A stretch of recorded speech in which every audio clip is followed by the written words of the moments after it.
پاکستان اور IMF کے مذاکرات مکمل، سٹاف لیول معاہدہ نہ ہو سکا۔ وزارت خزانہ کے حکام کے مطابق IMF مشن نے درخواست کی ہے ان کی پریس ریلیز کے بعد نیوز کانفرنس کریں۔ IMF کے ساتھ معاملات طے ہو چکے، سٹاف لیول معاہدہ بعد میں ہوگا، لیکن کچھ ایکشن پلان پر اتفاق ہو گیا۔ سٹاف لیول معاہدے سے قبل پیشگی اقدامات کرنے کی حامی بھری گئی ہے۔ سٹاف لیول معاہدے کی منظوری واشنگٹن سے ہوگی۔ پاکستان کو IMF نے MEF دے دیا۔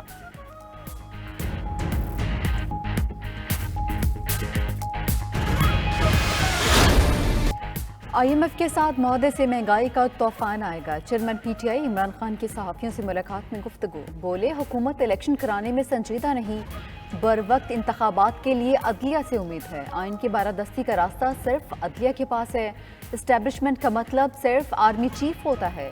حکومت دہشت گردی کے خلاف APC بلائے تو صحیح، شرکت کے متعلق فیصلہ بعد میں کریں گے۔ مریم نواز کو مسز منڈیلا بنا کر لانچ کرنے کی کوشش ناکام ہو گئی۔ نواز شریف پاکستان واپس آئیں، مقبولیت کا اندازہ ہو جائے گا۔ حکومت ختم ہونے کے بعد جنرل باجوہ سے ملاقات ہوئی تھی۔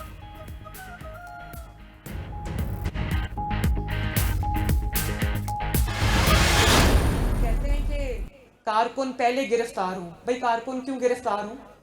جیبیں تم نے بھری ہیں، کارکنوں نے نہیں بھری۔ میں اس شخص کا نام بھی لینا نہیں چاہتی، لیکن لوگوں کو بتانا چاہیے کہ تمہاری تباہی کا ذمہ دار کون ہے۔ IMF کے حوالے ملک کر کے چلا گیا، جاتے جاتے اس کا معاہدہ پھاڑ گیا اور خود جا کر بنی گالا اور زمان پاک کے بنکر میں بیٹھ کے۔ مریم نواز کہتی ہیں عمران خان نے ملک IMF کے حوالے کیا، جاتے جاتے معاہدہ پھاڑ گیا، خود ماضی کا حصہ بن گیا، لیکن ملک کو بحرانوں میں دھکیل گیا۔ عمران کا نام بھی نہیں لینا چاہتی، لیکن لوگوں کو بتانا چاہیے تباہی کا ذمہ دار یہ ہے، خود بنی گالا میں چھپ گیا، عدالت بلائے تو پلاسٹر لگا لیتا ہے، اب سہولت کار نہیں ہے جو اس کو بچائیں گے۔ جیلیں بھرنے کا دعویٰ کرنے والے 10 سال جیبیں بھرتے رہے۔ شاہ محمود نے تسلیم کیا نواز شریف سے ناانصافی ہوئی۔ نون لیگ کی سینئر نائب صدر کا ایبٹ آباد میں خطاب۔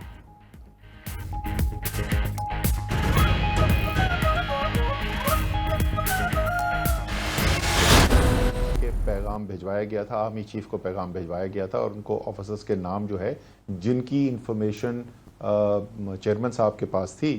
یہ اس وقت آرمی چیف جنرل باجوہ تھے کہ عاصم منیر صاحب تھے؟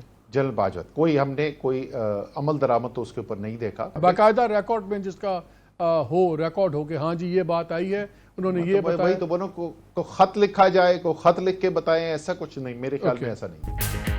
رہنما PTI اسد عمر کہتے ہیں عمران خان نے قتل کی دھمکیوں کے متعلق جنرل باجوہ کو اطلاع دی تھی۔ عمران نے معلومات کے بنا پر خط نہیں لکھا بلکہ باجوہ کو پیغام بھجوایا تھا، مگر اس پر عمل درآمد نظر نہیں آیا۔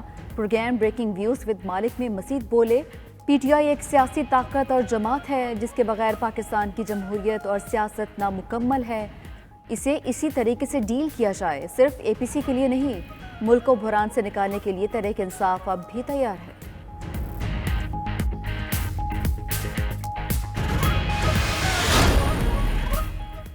صدر عارف علوی کی زمان پارک میں چیئرمین تحریک انصاف عمران خان سے ملاقات، ملکی معاشی صورتحال اور باہمی دلچسپی کے امور پر تبادلہ خیال۔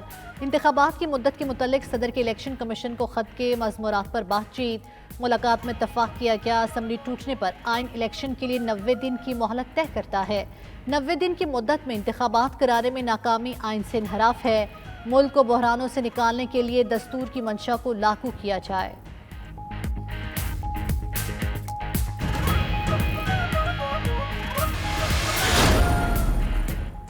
Chief justice supreme court justice Umar Ata Bandial اور chief justice Lahore high court justice Amir Bhatti کے درمیان اہم ملاقات۔ ذرائع کے مطابق ملاقات سپریم کورٹ میں ہوئی اور 1 گھنٹے سے زائد وقت تک جاری رہی۔ ملاقات میں ہم قانونی اور آئینی معاملات زیر غور آئے۔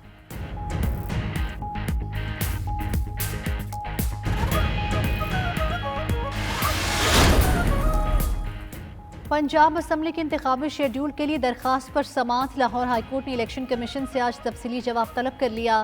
گورنر نے جواب میں موقف اپنایا، انہوں نے اسمبلی نہیں توڑی، الیکشن کی تاریخ دینا ان کی ذمہ داری نہیں۔ دوسری جانب 2 صوبوں میں الیکشن کرانے کے لیے اسلام آباد ہائی کورٹ بار کا سپریم کورٹ سے رجوع، درخواست کی گورنرز اور الیکشن کمیشن کو انتخابات کی تاریخ کے اعلان کا حکم دیا جائے۔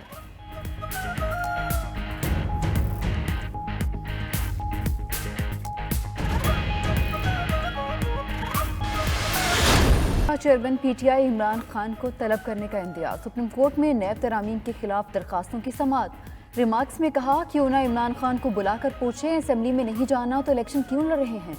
چیف جسٹس نے عام انتخابات کا ذکر کرتے ہوئے کہا ملک میں شدید سیاسی تناؤ اور بحران ہے، تمام مسائل کا حل عوام کے فیصلے سے ہی ممکن ہے۔ حکومت کو 8 ماہ ہو چکے، پارلیمنٹ کو دانستہ طور پر نامکمل رکھا گیا ہے، جس سے قانون سازی بھی متنازع ہو رہی ہے۔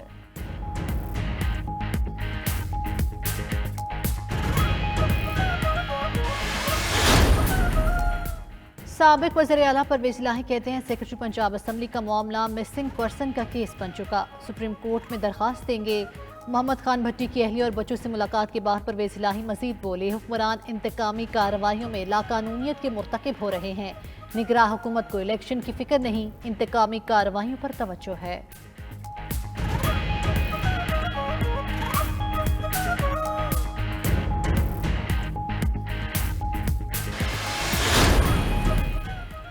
کراچی کے بجلی صارفین کے لیے اچھی خبر، 1 ماہ کے لیے فی یونٹ قیمت میں 10 روپے 80 پیسے کمی کی منظوری۔ ناپرا نے فیول پرائس ایڈجسٹمنٹ قیمت میں بجلی سستی کرنے کا نوٹیفکیشن جاری کر دیا، قیمتوں میں کمی کا اطلاق صرف 1 ماہ کے لیے ہوگا۔ لائف لائن صارفین 300 یونٹس تک، گھریلو صارفین اور زرعی صارفین پر اطلاق نہیں ہوگا۔ الیکٹرک وہیکل چارجنگ اسٹیشنز پر بھی اطلاق نہیں ہوگا۔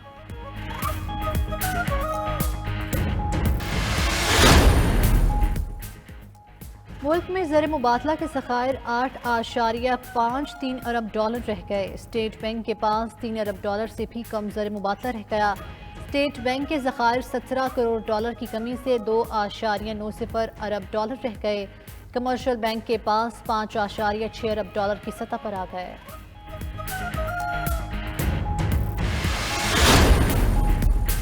مہنگائی کے اثرات، فارما کمپنیز کے لیے خطرے کی گھنٹی بج گئی، 40 سے زائد کمپنیز کو خام مال کی سپلائی متاثر ہونے کا خدشہ۔ چیئرمین فارماسیوٹیکل ایسوسی ایشن فاروق بخاری کہتے ہیں اس صورتحال میں دوائیاں تیار کرنا مشکل ہو گیا۔ وزیر صحت قادر پٹیل بولے ایلسیز کے کھلنے میں دوائیں حکومت کی اولین ترجیح ہے۔ دوا ساز کمپنی سے مثبت بات چیت ہوئی، 15 دن میں فیصلے کریں گے۔ خام مال کم اور ڈالر مہنگا ہونے سے دوا ساز کمپنیز کو مشکلات کا سامنا ہے۔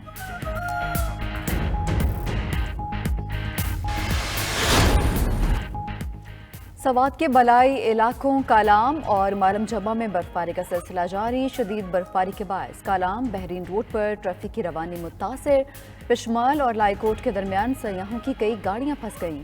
دیر، خیبر، خرم، گلیات میں بھی برفباری ہوئی، سردی کی شدت میں اضافہ، پشاور، اسلام آباد، راولپنڈی، گجرات، گوجرانوالا اور دیگر میدانی علاقوں میں بارش۔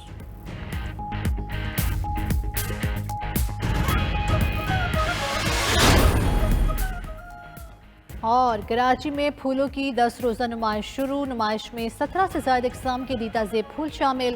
پھولوں کی نمائش کے دوران عوام کا پارک میں داخلہ مفت ہوگا۔ ماڈل پارک بردیا کورنگی میں پھولوں کی نمائش کا افتتاح وزیر جہاز رانی فیصل سبزواری نے کیا۔